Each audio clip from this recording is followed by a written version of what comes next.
Recently Philip capital ने आइरेडा का target 58% downside के साथ 130 रुपीज़ का दिया है। तो क्या आपको लगता है कि वो जो टारगेट है वो आइरेडा के अंदर आ सकता है, जस्टिफाइबल है? तो टारगेट तो सारे देते हैं, हर कोई अपनी अपनी रिसर्च के हिसाब से देता है। मैं किसी को ये नहीं कहूँगा कि वो गलत है या सही है। अभी तो सरकार ने सब्सिडी भी अगले 5 साल के लिए बढ़ा दिया है हाँ। ईवी गाड़ियों के ऊपर। बिल्कुल। तो इसके बेसिस पर आई थिंक बैटरी बनाने वाली कंपनीज को भी अच्छा बेनिफिट मिलेगा। बिल्कुल बिल्कुल। तो सेल्स साइड का हो गया, हमारा राजा का हो गया, इनके शेयर में पीछे अच्छी रैली आई भी है और आगे का भी है। टारगेट तो हर शेयर का ऊपर नीचे देती है कंपनियां, तभी वो शेयर ऊपर नीचे चढ़ेंगे भी। अगर कोई टारगेट ही नहीं आएगा तो फिर तो फ्लैट चलती रहेगी जिंदगी। इसलिए टारगेट पे बहुत ज़्यादा फोकस नहीं करना चाहिए, काम आपको अपने रिसर्च करके करना चाहिए, उससे बहुत फर्क पड़ता है। जो रैपिड फायर क्वेश्चन आपसे मैं पूछना चाहूँगा, बहुत मेरा पहला क्वेश्चन है कि ऐसे 5 कौन से स्टॉक है जिनको आप इन्वेस्ट करके भूलना चाहोगे? एक Tata power, Suzlon, IDFC first bank, first bank, LNT और एक HAL। 2 ऐसे स्टॉक जो कि रिटेल इन्वेस्टर के पोर्टफोलियो में होने चाहिए। एक ITC और एक टाटा पावर।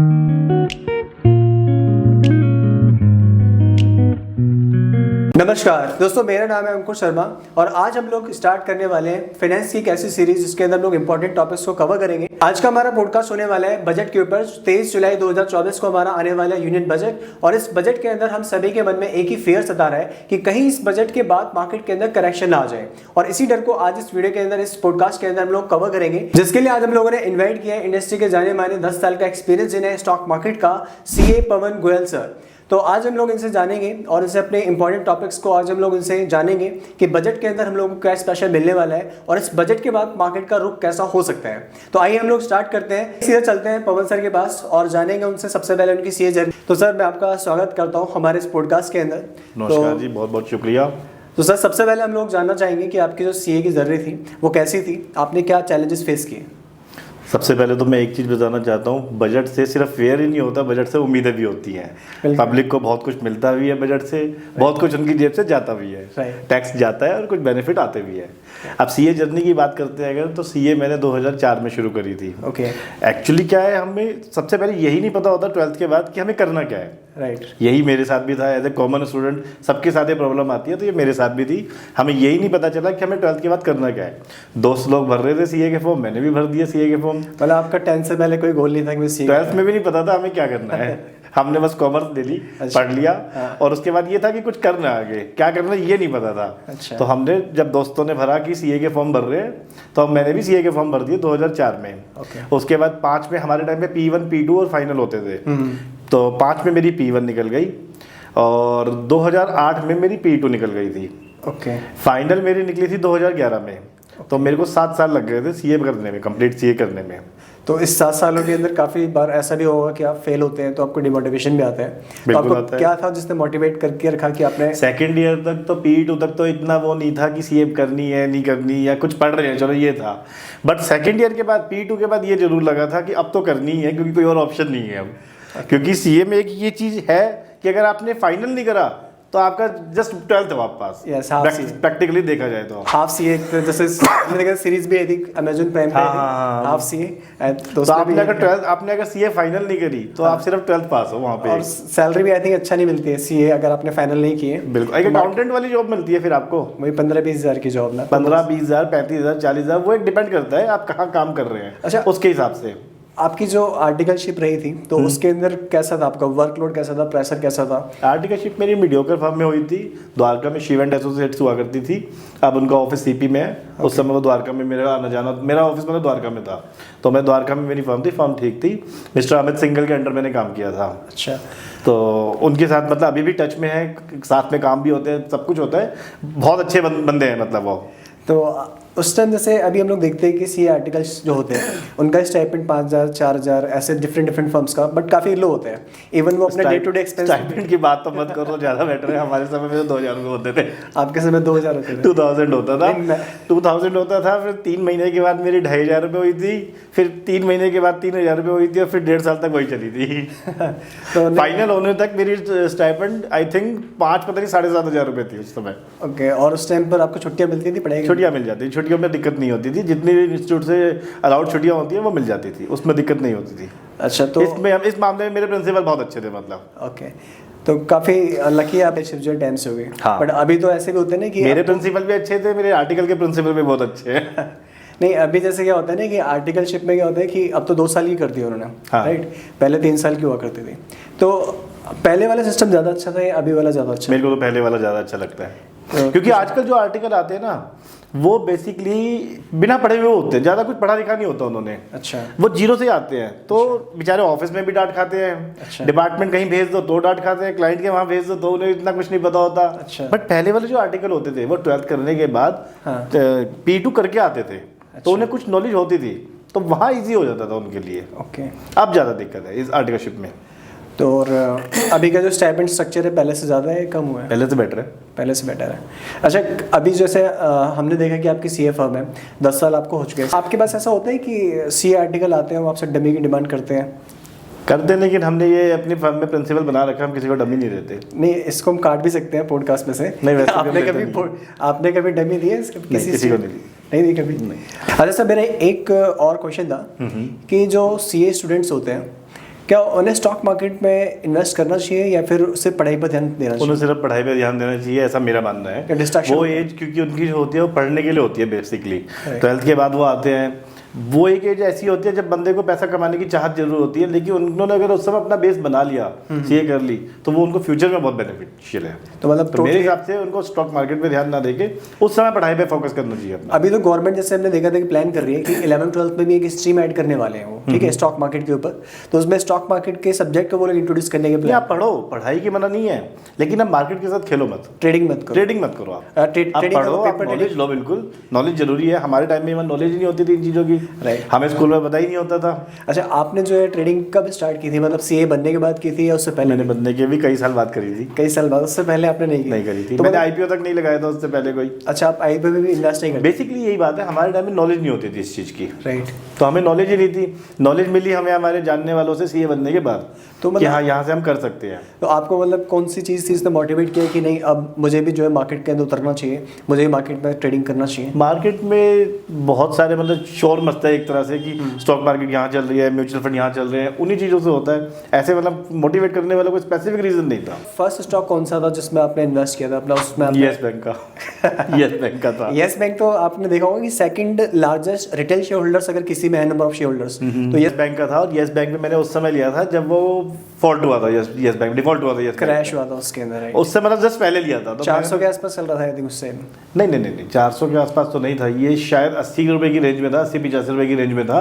उससे वो 10 रुपए पे आया था फिर। नहीं, बट उससे पहले 400 से क्रैश होकर 250 आया, 250 से 200, मतलब कोविड से। मैंने जब देखना शुरू किया था तब आई थिंक मेरे को जो याद है 10 रुपए की 80-90 रुपए की रेंज में था ये मेरे ख्याल से। उससे पहले का मेरे को इतना आइडिया नहीं है।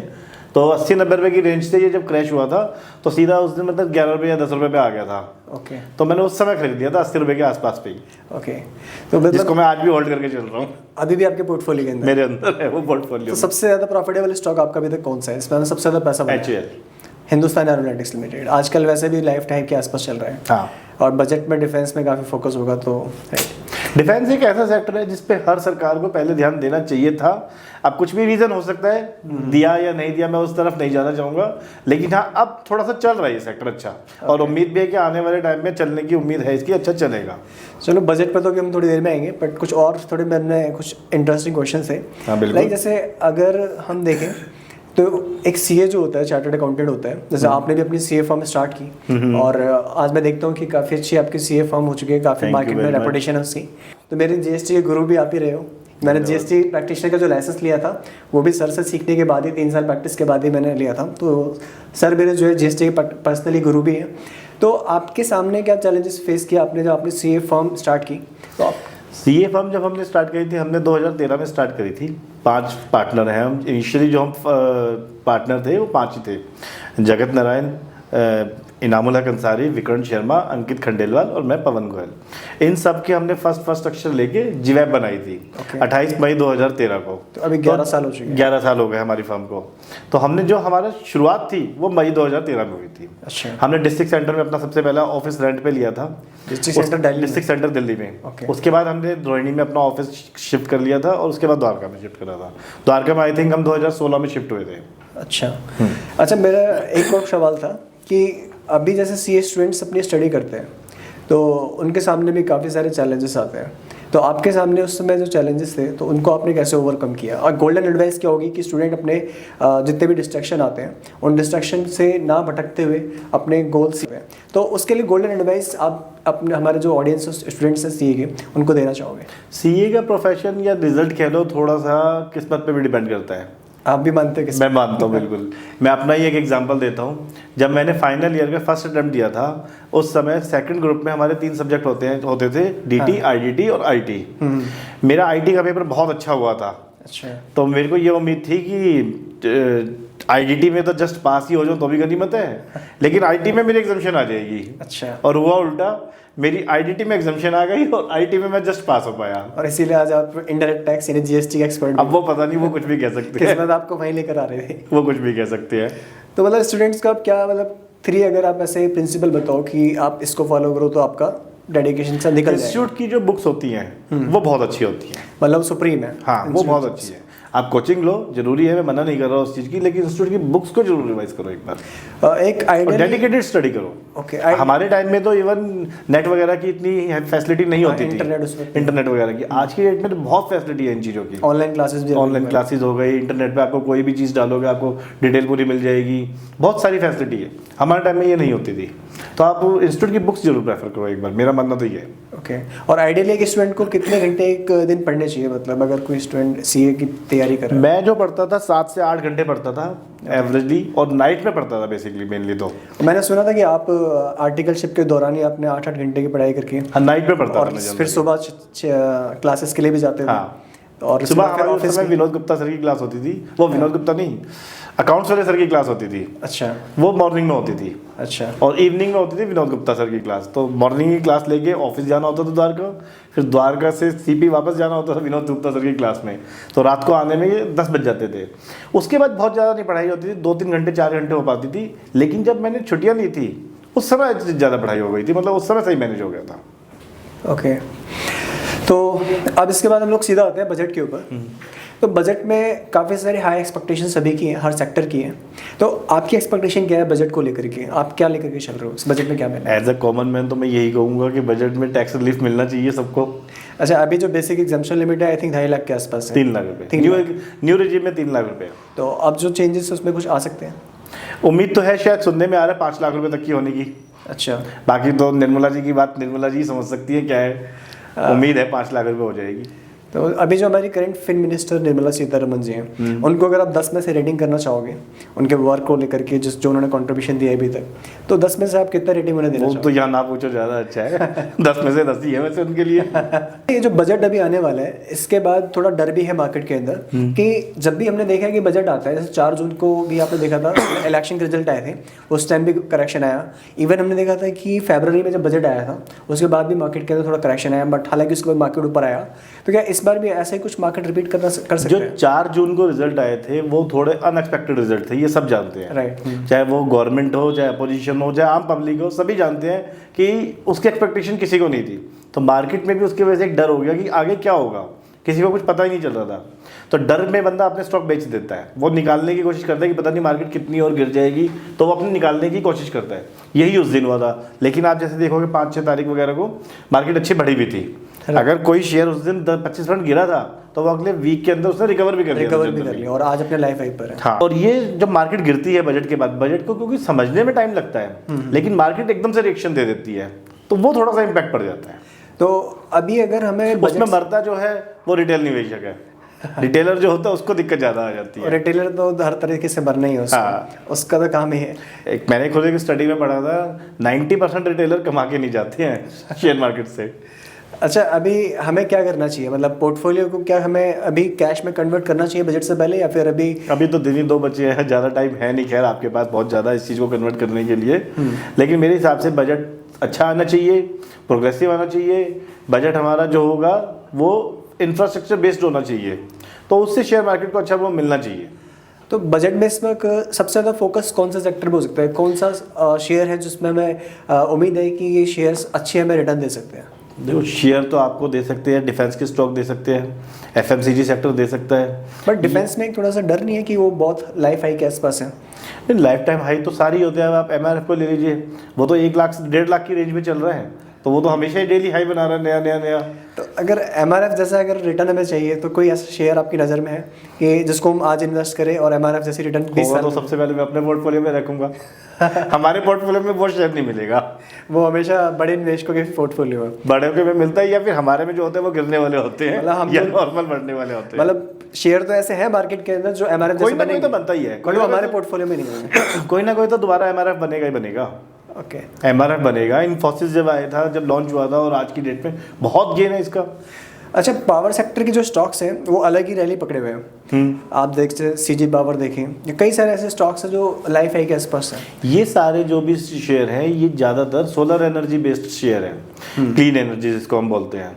आने वाला टाइम जो है वो क्लीन एनर्जी का ही है, इसलिए इन शेयरों में इतनी रैली है। सरकार का भी लक्ष्य है, सरकार 450 गीगावाट आई थिंक उनका रिन्यूएबल एनर्जी से लक्ष्य है उनका। हाँ जी बिल्कुल। तो इसमें सबसे ज़्यादा जो शेयर्स आपकी नज़र में अगर है, क्योंकि ये शेयर सबसे ज़्यादा कंट्रीब्यूट कर सकता है, तो आप अगर इन्वेस्ट करना चाहोगे पावर सेक्टर से तो कौन से 2 बेस्ट शेयर्स आप सिलेक्ट करोगे? मैं तो कहूँगा एक सुजलोन होना चाहिए। सुजलोन तो जनरली सभी के एक सुजलोन होना चाहिए, एक आरटीएन पावर होना चाहिए। आरटीएल पावर, आरटीएन, ओके, रतन पावर। ओके।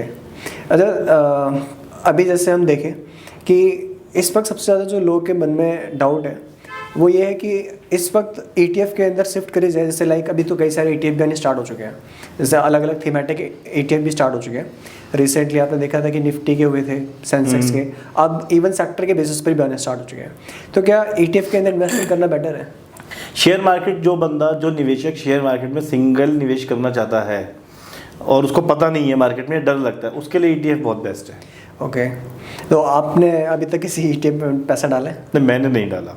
ओके, आप करना चाहोगे आगे? तो कौन से इसमें करना चाहोगे? कौन सा आपको लगता है कि यार ये सेक्टर जो है इसके अंदर मैं एक बार के ट्राई कर? बैंक या डिफेंस, ये दोनों सेक्टर मुझे अच्छे लगते हैं। अच्छा, बैंकिंग सेक्टर में अगर हम HDFC की बात करें तो पिछले 2 साल से उसने मामूली सी रिटर्न दिया 8 या 10%। बट वहीं ऐसे शेयर्स हैं लाइक जैसे हम बात करें PSU सेक्टर के जो बैंकिंग शेयर्स हैं, लाइक जम्मू एंड कश्मीर हो गया, Maharashtra bank, bank of Baroda, उन्होंने काफ़ी अच्छी रिटर्न दी है। बट गवर्नमेंट के PSU के जितने भी बैंक हैं वो बहुत अच्छी रिटर्न दे गए हैं। उस हिसाब से बैंकों ने उतनी अच्छी रिटर्न नहीं दी, चाहे वो HDFC आ गया, चाहे ICICI आ गया, इन्होंने उस हिसाब से रिटर्न नहीं दिया। कोटक महिंद्रा बैंक देख लो आप, इवन अभी तो वो आई थिंक 1800-1900 रुपये की रेंज से 1500-1400 रुपये की रेंज पे आ गया था। राइट, वो अभी भी 1800-1900 की रेंज में ही चल रहा है। अच्छा, इनकी प्राइवेट बैंक जो जितना बड़ा है उसकी एक प्रॉब्लम भी है कि वो इंटरेस्ट जो ब्याज देते हैं ना वो काफ़ी कम देते हैं। आप देखो स्टेट बैंक ऑफ इंडिया है या HDFC बैंक है, इनकी ब्याज दर जो है सेविंग अकाउंट पे 3% या 3.5% मैक्सिमम है। नहीं, ब्याज दर तो सबकी सेम है। नहीं, लेकिन HDFC जैसे IDFC फर्स्ट बैंक है, हाँ, उसने अभी 7% किया हुआ है और वो मंथली इंटरेस्ट क्रेडिट भी करता है। तो ऐसे में जो ज़्यादातर जो सेविंग अकाउंट होल्डर्स हैं वो शिफ्ट कर रहे हैं ऐसे स्मॉल बैंक्स के पास, शिफ्ट कर रहे हैं, लेकिन फिर भी शेयर मार्केट में तो इनका प्रॉफिट नहीं बढ़ रहा। शेयर मार्केट में मतलब इनके शेयर का प्राइस तो नहीं बढ़ पा रहा ना। हाँ, शेयर मार्केट में क्या रीजन है वो देखना पड़ेगा एक बार। कहीं ना कहीं इनके जो डिपॉजिट्स की ग्रोथ है ना, हाँ, तो पब्लिक का फेथ आज भी देखो गवर्नमेंट बैंकों पे ज़्यादा है। आप, हम बात करते हैं अर्बनाइजेशन की सिर्फ, कि हम अर्बन एरिया में रहते हैं उसका हम देखते हैं, लेकिन जो इंडिया, मेन इंडिया है वो तो रूरल एरिया में बसता है। वहाँ पे अभी भी आप चले जाओगे आपको प्राइवेट बैंकों की ब्रांच नहीं मिलेगी। राइट, वहाँ अभी भी SBI है, और SBI में ही स्टेट बैंक का तो नाम ही हो गया, SBI में ही लाइनें लगती है वहाँ, कहीं मिले ना मिले SBI के 10। बिल्कुल, SBI आपको सब जगह मिलेगा। हाँ, एक तो हमारे उधर एक रोड है उस पर 10 ATM लाइन से लगे हुए हैं SBI, हर थोड़े थोड़े डिस्टेंस में SBI के। Right. तो बताओ, आप भी देखो, और हर किसी का उसकी जो हालत है हमें भी पता है। SBI के जो ATMs हैं, इवन SBI की हालत सबको पता है कैसी है, बट उसके लेकिन बाद लोगों का फेथ फिर भी SBI पे है। जैसे आपको एक एग्जांपल छोटा सा देता हूँ, आपको इंश्योरेंस लेनी है, किसी भी कंपनी की लेनी है, आप यही कहते हो LIC करवानी है। हाँ, क्योंकि LIC एक ब्रांड बन चुका है, ब्रांड यही SBI ट्रस्ट सबसे बड़ा इशू है मार्केट के अंदर। हाँ। ओके, अच्छा, ट्रस्ट की अगर हम बात करें तो अभी टाटा के शेयर्स ने भी काफ़ी अच्छे रिटर्न दिए हैं, बट अभी थोड़े ठंडे पड़े हुए हैं। तो टाटा के शेयर्स अब इस बजट के बाद कैसे परफॉर्म कर सकते हैं? लाइक टाटा मोटर हो गया या टाटा मोटर मेरे हिसाब से बढ़ना चाहिए, क्योंकि इसका जो EV सेक्टर है वो बहुत अच्छा है, जो अच्छा ग्रोथ की लगता भी है कि फ्यूचर में अच्छा ग्रोथ करेगा। टाटा मोटर हो गया, टाटा पावर हो गया, टेक्नोलॉजी हो गया, ये शेयर अच्छे हैं जो बढ़ने की उम्मीद है फ्यूचर में। अच्छा, टाटा का जैसे भी हमने देखा है ना कि टाटा की अगर हम रोड पे देखें 4 नई गाड़ियों में से हर एक गाड़ी जो है टाटा नेक्सॉन की मिलेगी। टाटा नेक्सॉन, मेरे पास खुद टाटा नेक्सॉन है। आपके पास भी टाटा और बहुत बढ़िया गाड़ी है। अच्छा, मतलब EV की जितनी गाड़ियां हैं, हाँ, मुझे उनमें सबसे अच्छी लगी टाटा नेक्सॉन। सेफ्टी रेटिंग वगैरह फीचर्स कह लो, रनिंग कह लो, पिकअप कह लो, अच्छी लगी। मतलब और अपनी अपनी चॉइस है बाकी सबकी। ओके, तो सर्च करने के बारे में प्लान कर रहे हैं टाटा मोटर्स जो है, तो उसके बाद उसके शेयर्स के अंदर ग्रोथ की कुछ अनुमान कैसा चल सकता है? ये अपना मतलब कमर्शियल सेक्टर को अलग करना चाह रहे हैं और रिटेल सेक्टर को अलग करना चाह रहे हैं। हाँ, कस्टमाइज करना चाह रहे हैं, तो उससे कुछ तो फर्क पड़ेगा ही, कुछ तो इंक्रीमेंट आएंगी चीज़ों में। तो देखते हैं क्या होता है। फ्यूचर तो सबके लिए अनप्रेडिक्टेबल है। कोविड का किसने सोचा था कोविड आएगा, और उस समय जब मार्केट थी आई थिंक 50% क्रैश हो गई थी मार्केट, मोर देन 50% क्रैश हो गई थी। लोगों को यही नहीं पता था कि हम बचेंगे नहीं बचेंगे। तो उसके बाद आज कहाँ है मार्केट, उस लेवल से 3 गुना हो गई आज की डेट में। अच्छा, आपने कोरोना क्रैश की जो मार्केट थी उसमें अच्छा पैसा बनाया होगा? ऐसा तो नहीं बनाया, क्योंकि मैंने यहाँ खरीदे जरूर थे उस समय, लेकिन वो कोरोना में ही बेच दिए थे एक तरह से। मैंने देखा था आपका पोर्टफोलियो एक बार पर्सनली, तो आपके 250 से ज़्यादा शेयर आपके पोर्टफोलियो में, मतलब बहुत काफ़ी सारे डाइवर्सिफाइड पोर्टफोलियो आपका। ऐसे वैसे पर्सनली देखना नहीं चाहिए देख लिया तो चलो 250 थे, लेकिन वो बेच दिए थे उस समय। खैर अच्छा, तो इतने सारे शेयर्स मैनेज करना इजी रहता है कि या आप? उस समय हमारी शुरुआत ही थी। अच्छा, तो जो शेयर अच्छा दिखा वो खरीद लिया। इन्फ्लुएंसर जो भी स्टॉक रिकमेंड किए, हाँ, बस उसमें डाल दिया पैसा, राइट? हाँ बस। तो इधर उधर से सुनी, दोस्तों से सुनी, यूट्यूब पे देखी वीडियो, जिनके साथ काम करा उनसे बात हुई, क्योंकि कोविड में सिर्फ बात ही करनी होती थी घर में बैठ के, और क्या करते। तो मतलब आप भी जो है यूट्यूब के बताए हुए स्टॉक्स को इन्वेस्ट करते हो? थोड़ा बहुत तो कर ही लेते हैं। तो मतलब कहीं ना कहीं यूट्यूबर्स की इंपॉर्टेंस है। बिल्कुल। अगर एक सीए भी इन्वेस्ट कर रहा है उनके एडवाइस पर या उनके अलर्ट के ऊपर, बट हम स्टॉक रिकमेंड नहीं करते, हम उसका सिर्फ एक अपडेट देते हैं, ओपिनियन, कि मेरा पर्सनल ओपिनियन। ज्यादातर लोग ओपिनियन ही देते हैं वैसे, क्योंकि रिकमेंड तो कोई नहीं करना चाहेगा। देखो कल को लॉस हो सकता है तो लीगल लायबिलिटी भी आ जाती है उस केस में। तो बंदे ओपिनियन देते हैं, ओपिनियन जो जिसको सही लगता है वो मान लेता है, जिसको नहीं लगता वो नहीं मानता।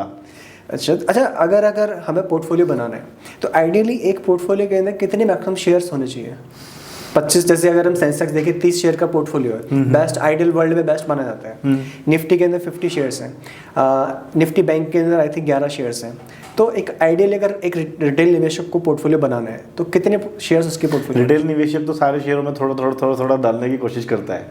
वैसे आइडियल जो रहता है वो 40-50 का सही रहता है वैसे मेरे हिसाब से, क्योंकि बंदा उनको देख पाता है, उन पर नजर रख पाता है, उनके बारे में क्या नाम है सोच पाता है अच्छे से। बहुत ज़्यादा होते हैं तो उसका फोकस हिल जाता है। अच्छा, पेनी स्टॉक्स के ऊपर आपकी क्या व्यू है? आपको लगता है कि पेनी स्टॉक बिल्कुल मार्केट में चलते हैं, लेकिन पेनी स्टॉक कौन सा एमआरएफ बन जाए ये किसी को नहीं पता चलता। अभी तो बहुत सारे शेयर्स भागे हैं, लाइक वारी को देख लो, वारी रिन्यूएबल को काफ़ी अच्छे भागे हैं। हाँ, बट होल्ड करने की कैपेसिटी नहीं हो पाती। अगर कोई स्टॉक 5 रिटेल निवेशक की एक आदत होती है, मेरी भी है जिसमें से, हम सभी की बेसिकली है। कोई शेयर अगर मान लो 20-30-50% बढ़ गया तो वो कहते हैं निकल जाओ, बेच दो, कहीं पता लगे गिर ना जाए। और अगर वो 200-300% बढ़ गया तो बंदा निकल ही जाता है 100% जनरली। तो होल्ड करने की कैपेसिटी बहुत कम हो पाती है। जो होल्ड कर जाते हैं वो बन भी जाते हैं। होल्ड सिर्फ एक ही कैपेसिटी में होता है, लॉस चल रहा होता है। हाँ, तो आज मेरा जैसे येस बैंक मेरा 6 साल से होल्ड चल रहा है बेचने का मन ही नहीं करता उसको मेरे को। लॉस में रिटेल निवेशक जो है निकलने की, और जबकि मैं शायद उसको बेच के कहीं और लगाता हूँ, शायद क्या पता उससे ज्यादा अर्न कर लेता, रिटर्न बन जाता है, लेकिन मैं कोई भी बंदा बेच नहीं पाता। अच्छा सर, मेरे मन में एक और इम्पोर्टेंट क्वेश्चन था कि अभी हम लोग देखते हैं कि जितने भी ब्रोकर्स हैं, जैसे आप डीमैट अकाउंट लॉगिन करते हो तो आपको सेबी के द्वारा जो स्टडी की गई थी रिसेंटली ऑप्शन ट्रेडिंग को लेकर के, तो उसमें वो बताया जाता है कि 10 में से 9 ट्रेडर लॉस में है। बिल्कुल। बट इसके बाद भी आज हम देखते हैं कि जितने भी युवा ट्रेडर्स आते हैं, जितने बिगिनर्स होते हैं, वो सभी के सभी ज़्यादातर ऑप्शन ट्रेडिंग की तरफ ही खींचे चले जा रहे हैं। तो इसके ऊपर आपका क्या व्यू है? आज की डेट में शॉर्टकट मनी हर कोई चाहता है। राइट, ठीक है, वहीं पे दिक्कत आती है सबसे ज़्यादा। कोई भी बंदा जो निवेशक आता है वो आता तो इन्वेस्टर बन के है, लेकिन करने लग जाता है ट्रेडिंग करने। तो सबसे ज़्यादा दिक्कत वहीं आती है। एक्सपीरियंस किसी को इतना खास होता नहीं है। मुश्किल से अगर मार्केट में 100 बंदे आ रहे हैं तो 2 बंदे ही एक्सपीरियंस लेके आते हैं, 98 बंदे बिना एक्सपीरियंस के आते हैं, और वही नुकसान हो जाता है। वही दिक्कत वहीं आती है उनको। अब पैसा थोड़ा सा लगाते हैं, जो भी कोई लगाता है, हमने भी थोड़ा सा ही लगाया था, मना नहीं कर रहे, लेकिन वो उस थोड़े से पैसे को भी कई बार गवा देते हैं पूरा ही। तो वहाँ दिक्कत आ जाती है उनको, क्योंकि लॉस में बंदा बेचना नहीं चाहता। मैंने खुद बताया येस बैंक में आज तक होल्ड कर रहा हूँ अपने, तो लॉस में कोई बेचना नहीं चाहता। हमें स्टॉप लॉस लगाना नहीं आता। तो आप बाई सेल बेशक मत सीखो स्टॉक मार्केट में, बट स्टॉप लॉस लगाना जरूर सीखो। वही ना, येस बैंक अभी तो येस बैंक आपने शेयर परचेस किया तो उसके अंदर तो वैल्यू है कि आपने कंपनी के अंदर हिस्सा परचेस किया है, बिल्कुल ठीक है। बट ऑप्शंस में क्या होता है, बिगिनर्स ये समझ ही नहीं पाते हैं कि वो जो बाय कर रहे हैं, सेल कर रहे हैं, उसके पीछे कोई वैल्यू नहीं है। बिल्कुल, एक्सपायरी वहाँ पे आपको कोई चीज़ नहीं मिलती ना। यहाँ पे तो आपको शेयर मिल रहा है कम से कम एक, वो तो आपकी वैल्यू एक्सपायरी वाले दिन 0 हो जाएगी अगर कुछ नहीं हुआ तो उसका आपको या तो वहाँ प्रॉफिट होगा या लॉस होगा, और 90% बंदों को लॉस हो जाता है। दिक्कत ये है। तो मतलब मेन प्रॉब्लम ये है कि उनको एक तो वैल्यू में ट्रेड करना नहीं आता इन्वेस्ट, वो सिर्फ क्या करते हैं कि आते हैं अपना ट्रेडिंग के इन्वेस्टर के रूप में, बट इन्वेस्टर बन के आते हैं लेकिन ट्रेडिंग करने लग जाते हैं। दिक्कत यहाँ आती है सबसे पहले, आप मार्केट के रुको, मार्केट को देखो, उसके बाद मार्केट में काम करो। लेकिन हम क्या करते हैं, हम मार्केट से खेलने लग जाते हैं। होता क्या है, मार्केट हमसे खेल लेती है। ये दिक्कत है। स्टार्टिंग में थोड़ा बहुत जैसे जुए में नहीं होता, जुए में जैसे हम लोग स्टार्टिंग में थोड़ा बहुत जीतते हैं, बट एट द एंड फिर वो देख, जुआ तो इलीगल चीज है, हम यहाँ बात नहीं करेंगे उसकी, बट ये भी तो लीगल जुआ ही है ना एक तरह से। स्टॉक लीगल है लेकिन गवर्नमेंट का है सब कुछ। जुआ फिर भी गवर्नमेंट का नहीं है ना। आप जुआ रोड पे खेल के देखो, आपको पता चल जाएगा। घर वाले भी 4 गालियां देंगे, लेकिन शेयर मार्केट में आप कर रहे हो तो ऐसा कुछ नहीं होगा ना वहाँ पे आपके साथ। तो आपकी जर्नी कैसी रही, मतलब आपने भी ऑप्शन ट्रेडिंग ट्राई किया है कभी आपने? बिल्कुल किया है, जैसे सारे लोग करते हैं ऐसे मैंने भी किया था। तो आपका नेट प्रॉफिट कमाया है? शुरू में मेरे को लॉस हुआ था, लेकिन मैंने बस लॉस को थोड़ा थोड़ा रिकवर करके मैंने छोड़ दिया। उसके बाद मैंने ऑप्शन ट्रेडिंग नहीं करी। तो अभी आप प्रॉपरली वैल्यू इन्वेस्टर हो? हाँ, जो करना है सिर्फ इन्वेस्टर बन के करना है। उसका मेरा एक मार्जिन सेट कर लिया कि हाँ, अगर मेरा मान लीजिए 10%, 20%, 30% बढ़ गया, मैंने उसके बाद बेच दिया, वो एक अलग बात है। लेकिन मैं ऑप्शन ट्रेडिंग नहीं करता। ओके, तो ये तो अच्छी बात है कि एटलीस्ट हम जो आपने अपने प्रोफाइल। ऑप्शन ट्रेडिंग एक बात और बताऊंगा, अगर ऑप्शन ट्रेडिंग किसी को करनी भी है तो पहले वो रिसर्च करे, पढ़े। मार्केट में बहुत सारे कोर्सेज हैं, आपकी भी बुक है उसको पढ़ सकता है, किसी भी सब्जेक्ट किसी भी ऑथर की बुक को पढ़ सकता है। उनको पढ़ के तब करे, वो बिना पढ़ेगा करेगा तो वो नुकसान ही होगा उसको। बेसिक रिसेंटली भी हमने भी अपना कोर्स बेसिकली लॉन्च किया। हाँ, मैंने पढ़ा था वो course, basics to advance option trading. तो उसमें हमने यही चीज़ सिखाई है कि आपको स्टार्टिंग में कम से कम 6 महीने पेपर ट्रेडिंग करनी है। बिल्कुल। और उसके बाद जब आप एक आइडिया लग जाता है आपको, देन उसके बाद आप थोड़ी सी कैपिटल से एक बार वो भी लर्निंग पर्पस से आप ट्राई करो कि बेसिकली। बट हम 6 महीने की पेपर ट्रेडिंग तो छोड़ो, हम पहले दिन ही काम करने लग जाते हैं, मार्केट में ट्रेडिंग करने लग जाते हैं। वो होता है कि 2 दिन करा, लगा कि यहाँ प्रॉफिट, फिर हमें ये लगता है यार हमें तो आ गया, हम तो कर लेंगे, और बस वहीं बंदा डूब जाता है, वहीं नुकसान हो जाता है उसको। बट वही ना कि शेयर्स तो ठीक है कि हम लोग होल्ड कर पाते हैं, ठीक है, 10 साल भी होल्ड कर लो। शेयर में आपका ये वो आपकी एसेट है, आप जब मर्जी बेचो, आपको कोई कंपल्शन नहीं है कि आपको आज ही बेचनी है। लेकिन एफएनओ में ये चीज़ नहीं है ना। आप या तो वहाँ पेमेंट दो या फिर बेचो। पेमेंट होती नहीं है, बंदा बेच ही देता है, फिर वहीं लॉस हो जाता है। और अभी तो सेबी भी जो है नियम से करता है, को लगा देना चाहिए मेरे हिसाब से। सेबी को करना चाहिए कि पहले 1 साल तक बंदा एफएनओ करेगा, ये कर ही नहीं सकता। कुछ सेबी को कर देना चाहिए अगर वो कर सकती है तो। अभी वो आई थिंक एक्सपायरी मंथली करने वाले हैं जितने भी कॉन्ट्रैक्ट्स हैं। अभी तो सुनने में है, लेकिन जब तक कुछ कर ना दे तब तक क्या कहना, तब तक बातें सारी हवा की होती है। बट कुछ लोग ऐसे भी हैं जिन्होंने लॉस कर लिया है 10-12 लाख का, वो बेचारे अब रिकवर करने के लिए आए, तो उनके पास तो सेबी ने ऑप्शन भी नहीं छोड़ा ना, तो कहीं ना कहीं गलत भी है। ये गलत भी हो रहा है उनके साथ, कैसे तो मौका तो देना चाहिए उन्हें। और क्या पता सेबी उनको आगे का लॉस करने से रोक रही हो। हाँ, ये भी हो सकता है। अब वो तो आगे चल के पता चलेगा। हर नेगेटिव चीज में पॉजिटिव चीज भी होती है, तो क्या पता ये पॉजिटिव ही हो उनके लिए। राइट। अच्छा चलो, अभी हम लोग वापस बजट पर एक बार फिर से आते हैं कि काफ़ी सारे इन्वेस्टर्स के पोर्टफोलियो में ऐसे शेयर्स हैं जो अभी मार्केट लाइफ हाई के बाद भी लॉस में है, लाइक 5% लॉस, 10% लॉस। तो क्या उन्हें रखना चाहिए या फिर अभी निकाल देना चाहिए? जो शेयर अच्छा है वो कभी ना कभी आपको रिटर्न देके जाएगा जरूर। मैंने ये जरूर देखा है कि अगर कोई शेयर आपका ऊपर से गिरा है, नीचे आ गया, तो वो एक ना एक टाइम में वापस उस लेवल पे भी आया है।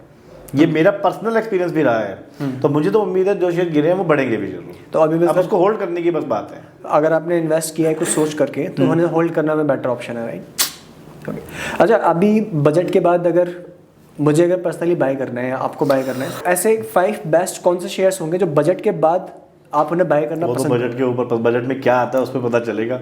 निर्मला जी क्या किस सेक्टर को देती है उसके बाद पता चलेगा। अगर मैं कहता हूँ डिफेंस, निर्मला जी ने डिफेंस को कुछ दिया ही नहीं, फिर वो गवर्नमेंट की पॉलिसीज के, गवर्नमेंट की पॉलिसी पे ही सब कुछ रिस्क बेसिकली गवर्नमेंट पॉलिसी। बिल्कुल। बजट के बाद का तो गवर्नमेंट की पॉलिसी पे ही पता चल पाएगा कि आपको कौन सा बेटर है। लेकिन हाँ, जो मेरे को लगता है गवर्नमेंट जो मेन करंट गवर्नमेंट के साथ जो मेन प्रॉब्लम एक है वो है जॉब जनरेशन की। तो जॉब जनरेशन के लिए गवर्नमेंट जरूर काम करेगी, जिसके लिए मेरे को लगता है कि इंफ्रास्ट्रक्चर और एफएमसीजी सेक्टर, ये 2 अच्छे होने चाहिए। लेकिन एक सेक्टर ऐसा है जिसको मैं पर्सनली चाहता हूँ जिसकी तरफ हो, जिसकी कंपनियों में भी अच्छी इन्वेस्टमेंट होनी चाहिए, वो है वेस्ट मैनेजमेंट की। क्योंकि अर्बन एरिया में वेस्ट मैनेजमेंट की बहुत प्रॉब्लम है। हमारी गवर्नमेंट मोदी जी ने 10 साल पहले स्वच्छ भारत अभियान चलाया था, लेकिन आज भी आप देखोगे अर्बन एरिया में बहुत जगह कूड़ा करकट इकट्ठा रहता ही है। जहाँ एक बार कूड़ा डलना शुरू हो गया, समझो वो डंपिंग ग्राउंड बन गया। अभी तो पूरी दिल्ली की कचरा बनी हुई है, आप देख लो आपके सामने। जब दिल्ली के चीफ मिनिस्टर जी जेल में है तो फिर कौन साफ करेगा? कौन साफ करवाएगा? करेंगे तो नहीं कहेंगे, कौन साफ करवाएगा? अब तो एमसीडी भी उनकी है। अब वैसे नितिन गडकरी जी ने काफी अच्छे काम किया इसके लिए। बिल्कुल, रोड जितने बने, हाईवेज पे बहुत काम हुआ है। सारे जितना कचरा था उन्होंने पहाड़ के पहाड़ आधे साफ कर दिए उन्होंने। लेकिन अभी भी बहुत कचरा है। मेन प्रॉब्लम ये है, आप दिल्ली में ही देख लो, बहुत दिल्ली में ऐसे एरिया है जहाँ पर आप नई दिल्ली को छोड़ दो क्योंकि वो आपका सबसे प्राइम एरिया है, उसके अलावा बहुत सारे एरिया देख लो जहाँ पे साफ सफाई बहुत कम है या है ही नहीं। तो आपका मतलब कहना है कि अभी ऐसे शेयर्स पे हम फोकस कर सकते हैं जो वेस्ट हैंडलिंग का काम करते हैं, वेस्ट मैनेजमेंट वाली। आप उसके लिए कोई अच्छा शेयर बताओ। रिसेंटली एक आईपीओ भी आया था ना, आपने देखा 2 साल पहले एक आईपीओ आया था, एंथनी वेस्ट हैंडलिंग था, क्या था उसका नाम? एंथनी वेस्ट का था और शेयर भी अच्छा है, लेकिन 1-2 शेयर से ऐसा कुछ होगा नहीं जब तक उसके ऊपर गवर्नमेंट की पॉलिसी प्रॉपर नहीं आती। गवर्नमेंट थोड़ा बहुत बोलती है बजट में, नो डाउट उन्हें बोलना भी होता ही है, लेकिन कुछ सॉलिड नहीं हो पाता उसके ग्राउंड के ऊपर वेस्ट में, और ये पब्लिक को भी समझना पड़ेगा। साफ सफाई तो सबके लिए बहुत जरूरी है। राइट। अच्छा, अभी जैसे हमने देखा फार्मर्स ने काफ़ी प्रोटेस्ट किया था, पिछले साल भी किया, चलता रहता है उनका प्रोटेस्ट, एमएसपी को लेके, काफ़ी चीज़ों को, फर्टिलाइजर्स के ऊपर जीएसटी को लेकर के डिमांड कर रहे हैं, राइट।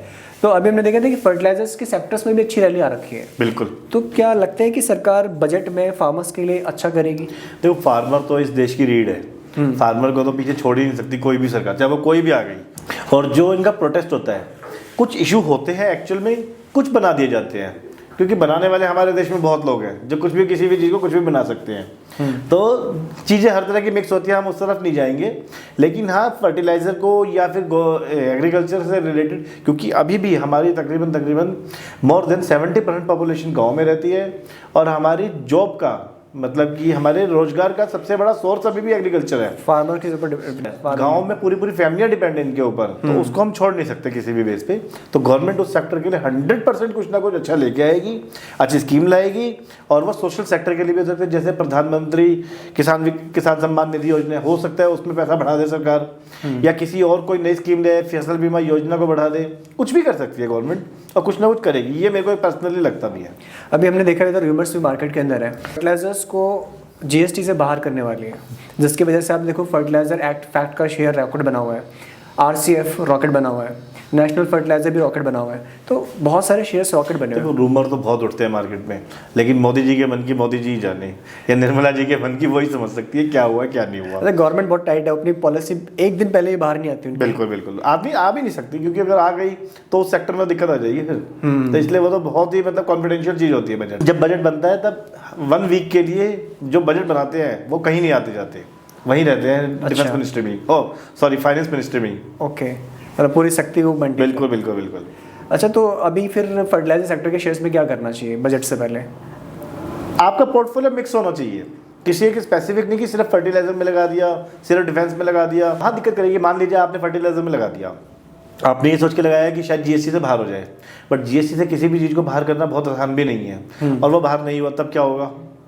तो इसलिए मिक्स लगाना चाहिए। मेरा मानना तो ये है कि मिक्स लगाओ और सबके मजे पाओ। अच्छा, एक सोशल मीडिया पे आजकल एक पोस्ट बहुत वायरल हो रहा है, आपने देखा होगा कि उसके अंदर हेलीकॉप्टर के ऊपर दिखा रखा है जीएसटी 5% है, ठीक है, हेलीकॉप्टर वगैरह लग्जरी जो होते हैं, और अगर आप गाड़ी लेने जाते हो, कार लेने जाते हो, 18% 28% जीएसटी है लग्जरी कार्स के ऊपर। तो ये कितना फेयर है? आप उसके ऊपर क्या आपका व्यू है? इसके बारे में कुछ नहीं कहे तो अच्छा है, क्योंकि गवर्नमेंट की अपनी पॉलिसी होती है। हेलीकॉप्टर हर किसी को नहीं खरीदना होता, गाड़ी बहुतों को खरीदनी है। गवर्नमेंट को अपनी इनकम अर्न करनी है, क्योंकि अगर जो भी गवर्नमेंट स्कीम चला रही है वो पैसा नहीं आएगा कि गवर्नमेंट के पास में, तो कहाँ से चलेंगी स्कीमें? देश की सुरक्षा की बात हो गई, पुलिस की बात हो गई, सब पे जो खर्चा करने कहाँ से आएगा?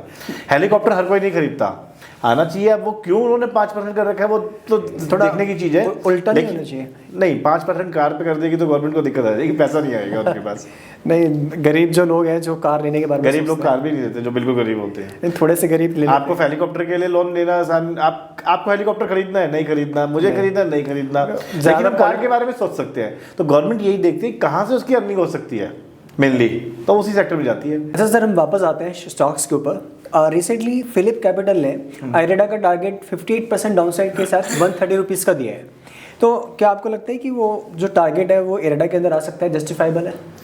तो टारगेट तो सारे देते हैं, हर कोई अपनी अपनी रिसर्च के हिसाब से देता है, मैं किसी को ये नहीं कहूँगा कि वो गलत है या सही है, लेकिन टारगेट जो डिपेंड करते हैं सिर्फ फंडामेंटल के बेस पे नहीं करते। Fundamental is a reason but not only reason.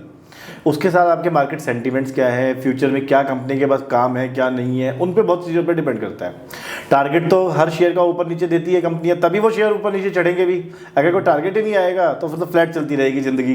तो इसलिए टारगेट पे बहुत ज़्यादा फोकस नहीं करना चाहिए, काम आपको अपनी रिसर्च करके करना चाहिए, उससे बहुत फ़र्क पड़ता है। आपको सीखने को भी मिलेगा, आपको करने में भी मज़ा आएगा। नहीं, उनका मतलब बेसिकली उन्होंने कहा है कि जो फंडामेंटल के बेस रैली नहीं आई है, उनका कहना है कि फंडामेंटल्स के बेसिस पे स्टॉक डिजर्व करता है कि 130 का प्राइस। तो क्या लगता है कि मतलब उनका जो रिकमेंडेशन है वो ठीक है? उन्होंने 130 का दिया है, बहुत सारी कंपनियां हैं, बहुत सारे ब्रोकर्स हैं, वो 300 रुपये का टारगेट भी दे रहे हैं। अब एक सही एक गलत तो निकलेगा ही निकलेगा। तो मतलब आप मिक्स रखो पोर्टफोलियो। मेरा मानना तो मैं शुरू में ही बताया था, मेरा मानना ये है मिक्स रखो ताकि एक का लॉस दूसरे के प्रॉफिट से एटलीस्ट कवर हो जाए आपका। Diversification of stock is mandatory. तो डाइवर्सिफिकेशन में अगर पोर्टफोलियो में सबसे ज़्यादा वेटेज अगर देना है तो कौन से सेक्टर को देना चाहिए? एफएमसीजी में से कुछ खास स्टॉक? HUL वैसे तो ठीक है, हिंदुस्तान यूनिलीवर, राइट? आपके घर में कुछ भी हो ना हो, खाना तो खाना ही है आपको, राइट। तो इन चीज़ों के स्टॉक में बहुत बेटर फ्यूचर आता है। प्लस आजकल जो एक सेक्टर चल रहा है अच्छा, जिसकी ग्रोथ आने वाली हो सकती है, या तो इंफ्रास्ट्रक्चर या ईवी सेक्टर। ईवी सेक्टर में भी अच्छा बूम आने की उम्मीद है, क्योंकि जैसा कि पूरे वर्ल्ड में एक तरह से मतलब लोग मान के चलते हैं या गवर्नमेंट की रिसर्च है बहुत सारी कंपनियों की कि जो आज की डेट में ऑयल है वो 30 से 40 साल का ऑयल है, वो खत्म हो जाएगा, बट उसके बाद भी तो कुछ ना कुछ चलेंगी ये चीज़ें। इसके लिए क्लीन एनर्जी का जो सोर्स बन रहा है या इलेक्ट्रिक व्हीकल का सोर्स बन रहा है वो इसी के लिए है। आज की डेट में आप देखोगे मार्केट में आपको पहले ईवी जो देखने को मिलती थी वो एक आधी देखने को मिलती थी, बट आज आपको अपने घर के आसपास देखने को मिल जाएंगी, नॉर्मल हो गई है मतलब ये गाड़ियाँ। तो मुझे जो लगता है ईवी के लिए अच्छी गवर्नमेंट पॉलिसी भी आनी चाहिए। आप जीएसटी की आपने बात करी थी, हेलीकॉप्टर में 5% की, ईवी पे भी 5% है। अभी तो सरकार ने सब्सिडी भी अगले 5 साल के लिए बढ़ा दिया है। हाँ। ईवी गाड़ियों के ऊपर। बिल्कुल। तो इसके बेसिस पर आई थिंक बैटरी बनाने वाली कंपनीज को भी अच्छा बेनिफिट मिलेगा। बिल्कुल बिल्कुल। एक्साइड का हो गया, हमारा राजा का हो गया, इनके शेयर में पीछे अच्छी रैली आई भी है और आगे का भी है। टाटा पावर का तो इवन है भी कि जो चार्जिंग स्टेशन बनेंगे सबसे ज्यादा टाटा पावर के ही बनेंगे, राइट? जैसा इन्होंने अनाउंस कर रखा है टाटा। इनका आई थिंक अगले 2027 तक 1 लाख चार्जिंग स्टेशन लगाने बिल्कुल बिल्कुल बिल्कुल। अब 1 लाख अगर चार्जिंग स्टेशन बनेंगे तो आप समझ सकते हैं ईवी भी चार्ज होंगी, इनकम भी आएगी, सब कुछ होगा उससे। तो फिर इन्वेस्ट कहाँ पर करें? ईवी सेक्टर मुझे बहुत अच्छा लगता है। तो ईवी में अगर बेस्ट आपको 2 स्टॉक सेलेक्ट करने हैं तो आप कौन से सेक्टर शेयर्स में आप सेलेक्ट करोगे? एक तो टाटा मोटर, राइट, और दूसरा अगर बैटरी की लाइन में जाना है मेरे को तो एक्साइड इंडस्ट्री। ओके। अच्छा, प्रॉब्लम एक और है ईवी के अंदर कि अभी रिसेंटली स्टडी हुई थी, उसके अंदर बताया गया था कि EV batteries, only EV based car को लेना आजकल काफ़ी कम पसंद कर रहे हैं लोग, हाइब्रिड की तरफ ज़्यादा जा रहे हैं। उसमें दिक्कत ये है अगर आप लॉन्ग ट्रैवल पे चले गए तो आपके अगर बीच में चार्जिंग खत्म हो गई तो दिक्कत आ जाती है। तो ये दिक्कत है, इसके लिए ही चार्जिंग स्टेशन बनेंगे तो उससे थोड़ा चीज़ें ठीक होंगी। और जब एक चीज़ की लोगों के जब दूसरी चीज़ मिलेगी ही नहीं तो लोगों को मैंडेटरी है कि उस पर स्विच होना पड़ेगा। पहले लोग बैलगाड़ी पे चलते थे, तब लोगों के पास गाड़ियाँ नहीं थी, तो जब गाड़ियाँ खरीदी तब ये भी था कि तेल पता नहीं मिलेगा नहीं मिलेगा। अभी भी आप लखनऊ हाईवे पे चले जाओ, लखनऊ एक्सप्रेस वे पे 300 किलोमीटर के एक्सप्रेस वे के ऊपर 3 से 4 पेट्रोल पंप मिलेंगे। हमारे साथ खुद एक बार ये दिक्कत हो गई थी, पेट्रोल खत्म हो गया और गाड़ी आगे चल नहीं पाई, ये दिक्कत हो गई। लेकिन वो ठीक है, वो चीज़ें मैनेज भी करनी पड़ेंगी। तो मेरे हिसाब से ईवी में दिक्कत नहीं आएगी और ईवी लेनी चाहिए। आपके घर में अगर 2 गाड़ियाँ हैं तो आप एक ईवी जरूर रखो। अब यहाँ पर एक आखिरी सवाल है स्टॉक से रिलेटेड कि अगर आपको बेस्ट 5 ट्रस्टेबल पुरानी सबसे बेस्ट कंपनीज अगर आपको सेलेक्ट करनी है जिनका बहुत अच्छा हिस्ट्री रहा है, तो ट्रस्टेबल कंपनीज में आप कौन सी आपके नज़रों में? सदाबहार टाटा, जिसके ऊपर तो पूरी मार्केट ही चलती है बहुत हद तक। रिलायंस हो गई। अगर मैं बैंकिंग सेक्टर से बात करूँ तो SBI सबसे पहले, आज भी SBI ही ध्यान में आता है। अगर मैं NBFC से बात करूँ तो बजाज फिनसर्व, वो तो NBFC का हाथी है। NBFC में बजाज फिनसर्व, और डिफेंस में HAL, हिंदुस्तान एरोनॉटिक्स लिमिटेड। तो हिंदुस्तान एरोनॉटिक्स का HAL का शेयर 2 से 2.5 साल पहले 600-650 रुपये की रेंज में चलता था, और आज आप देखो स्प्लिट होने के बाद ये 5600, 5400, 5500 की रेंज में चल रहा है। तो अगर आप देखोगे तो ये तकरीबन 11,000 रुपये का शेयर हो गया है। मतलब 2.5 साल में 600 रुपये की चीज़ 11,000 रुपये की बन गई है, देखा जाए तो। मतलब आपकी इन्वेस्टमेंट इन 5 में से किसी स्टॉक में भी है? HAL में है। तो ये डिस्क्लेमर है हमारी ऑडियंस के लिए कि जिन स्टॉक्स के बारे में हम डिस्कस कर रहे हैं तो हो सकता है कि सर के पोर्टफोलियो के अंदर भी हो। तो आप जो भी हमने अभी तक स्टॉक्स डिस्कस किए इस पॉडकास्ट के अंदर, तो वो ना आप टिप्स या रिकमेंडेशन ना समझें। अभी एक और लास्ट मेरा क्वेश्चन है आपसे कि आपने अभी तक किसी स्टार्टअप में इन्वेस्ट किया है या आपने खुद का कोई स्टार्टअप किया है?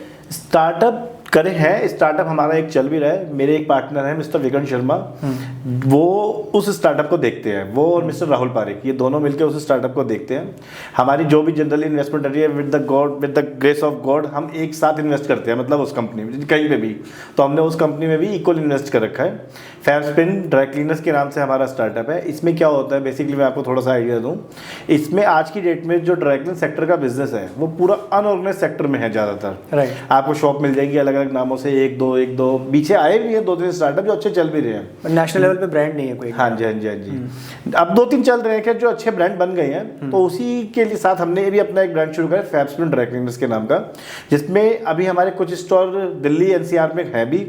और आने वाले साल से 2 साल के अंदर हमें उम्मीद है कि हम 150 से 200 स्टोर कर लेंगे दिल्ली NCR प्लस 100 किलोमीटर की रेंज में। अभी आपके करंटली कितने स्टोर हो चुके हैं? 25 के अप्रॉक्स। मतलब 25। और कितना समय हुआ अभी आपको इनको स्टेबलाइज करने में? ये हमने शुरू तो खैर कोविड से पहले करा था, लेकिन 2-2.5 साल इसमें काम नहीं हो पाया था। क्या आप समझते हैं, ड्राई क्लीनिंग बंदा वो करवाता है जो कहीं आना जाना कर रहा है, बट उस समय सारे फंक्शंस बंद थे। कोविड के समय 2 साल तक कहीं आना जाना नहीं हो रहा था, तो कपड़े ड्राई क्लीन ही नहीं होते थे।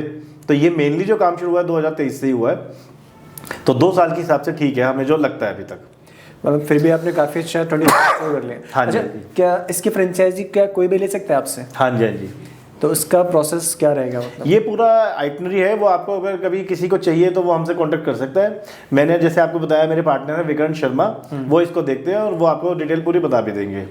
अच्छा, इसी में थोड़ा और आगे बढ़ते हुए काफ़ी सारे इन्वेस्टर ऐसे हैं जिनको ये नहीं पता है कि कितना कमाया, कितना टैक्स देना है। अगर उन्हें आपसे पर्सनली अपनी टैक्स प्लानिंग करानी है तो उसके लिए आपसे कैसे कम्युनिकेशन करना होगा? हमारा ऑफिस है जीवैप एंड एसोसिएट्स LLP के नाम से, द्वारका सेक्टर 23B में। वहाँ पर आकर मिल सकता है कभी भी, कोई दिक्कत नहीं है। या हमें मेल डाल सकता है, उसमें भी उसको जरूर जवाब मिल जाएगा।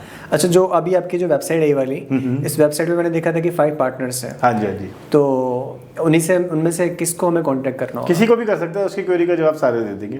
ओके। किसी को भी कर सकता है। इतनी भगवान की कृपा से हमारे बीच अंडरस्टैंडिंग है कि कोई भी पार्टनर का काम दूसरा पार्टनर इजीली कर देता है, उसमें किसी को दिक्कत नहीं आती है। 10-11 साल से अगर हम एक फर्म चला रहे हैं तो कहीं ना कहीं हमारी अंडरस्टैंडिंग तो है उस चीज़ को लेके। ओके। एक ही ऑफिस में एक जगह बैठना किसी के लिए भी आसान नहीं है। घर में 4 भाई रहते हैं, उनकी नहीं बनती। यहाँ तो टचवुड हम 5 पार्टनर्स की इजीली बन रही है। अच्छा, पार्टनर्स के बीच में कभी कन्फ्लिक्ट्स हुआ है कोई? होते हैं, लेकिन वो कभी बाहर नहीं जाते, अंदर जो होते हैं अंदर ही सॉर्ट आउट हो जाते हैं। ओके, कन्फ्लिक्ट्स मैनेजमेंट अच्छा किया आपने। जैसे हस्बैंड वाइफ के बीच की लड़ाई कमरे के अंदर रहे तो अच्छी रहती है, ऐसे पार्टनर्स के बीच भी होते हैं। वो अपने ऑफिस तक रहे तो बढ़िया रहते हैं, किसी के आगे नहीं बढ़ते वो। नहीं, ये बहुत बड़ी बात है कि आपको 2013 से अभी 2024 आ चुके हैं, 11 साल यानी 1 डिकेड आप पूरा कर चुके हो। बिल्कुल। और मेरे इवन एक चीज बताता हूँ, जो मेरे प्रिंसिपल रह चुके हैं मिस्टर अमित सिंगल, वो खुद हमारी फर्म से देख के इंस्पायर्ड होके, पहले उनके अलग अलग ऑफिस थे, उन्होंने अपनी एक सिंगल ऑफिस बना लिया सीपी में। अच्छा। सिर्फ मतलब हमें हमारी फर्म को देख कर ही। अच्छा। तो मैं तो ये अपने आप में बहुत बड़ी बात मानता हूँ कि कोई हमसे भी इंस्पायर्ड होके कर रहा है। आपके गुरु आपसे इंस्पायर। बिल्कुल। तो मतलब आप एक अच्छे स्टूडेंट भी अभी तक साबित हो चुके हैं भगवान की कृपा से। अच्छा सर, हमने अभी तक बहुत सारे टॉपिक्स पर डिस्कशन कर लिए हैं। अब जाते जाते कुछ रैपिड फायर क्वेश्चन आपसे मैं पूछना चाहूँगा। लाइक मेरा पहला क्वेश्चन है कि ऐसे 5 कौन से स्टॉक है जिनको आप इन्वेस्ट करके भूलना चाहोगे? एक Tata power, Suzlon, IDFC first bank, L&T और एक HAL। ओके, 5 सबसे ट्रस्टेबल पुरानी कंपनीज के नाम? रिलायंस, SBI बैंक और टाटा, L&T और MRF। 2 ऐसे स्टॉक जो कि रिटेल निवेशकों के पोर्टफोलियो में होने चाहिए? एक ITC और एक टाटा पावर। 2 ऐसे पेनी स्टॉक जो बिल्कुल भी उसको हाथ नहीं लगाना है, कभी चलते ही नहीं है? एक विकास इकोटेक और एक आइडिया वोडाफोन आइडिया। आपको अगर मौका मिले शार्क टैंक में अपना एक स्टार्टअप लेके जाने का, तो आप कौन सा लेके जाना चाहोगे? फैबस्पिन। पेपर ट्रेडिंग के लिए बेस्ट ऐप अगर आपकी नज़र में कोई है तो कोई 2 ऐप ऐसी जो बिगनर्स के लिए पेपर ट्रेडिंग के लिए बेस्ट है? एक तो सेंसिबल है जिसमें आप अच्छा कर सकते हैं। दूसरी आपके व्यूअर्स बताएंगे कौन सी है, कॉमन है, अब व्यूअर्स देखते क्या बताते हैं। तो गाइस, जो सेकंड क्वेश्चन छोड़ा है यहाँ पर सीए पवन सर ने, वो आपके लिए छोड़ा है कि सेकंड ऐसी कौन सी ऐप है जो बेस्ट है पेपर ट्रेडिंग के लिए। आपको कमेंट सेक्शन में बताना है। एंड बजट के ऊपर हम लोग जितनी चर्चा कर रहे हैं उतना कम है। और बजट के बाद एक बार फिर से हम लोग इस टॉपिक को कंटिन्यू करेंगे कि बजट कैसा आया है, उस बजट में हमारे लिए क्या मिला है और उस बजट के बेसिस पर अब कौन से सेक्टर्स में रैली स्टार्ट हो सकती है। तो उसके बारे में हम लोग नेक्स्ट बजट के बाद टॉपिक हम लोग दोबारा से एक और पॉडकास्ट सीए पवन सर के साथ करेंगे। इस पॉडकास्ट में इतना ही। जय श्री राम। जय श्री राम।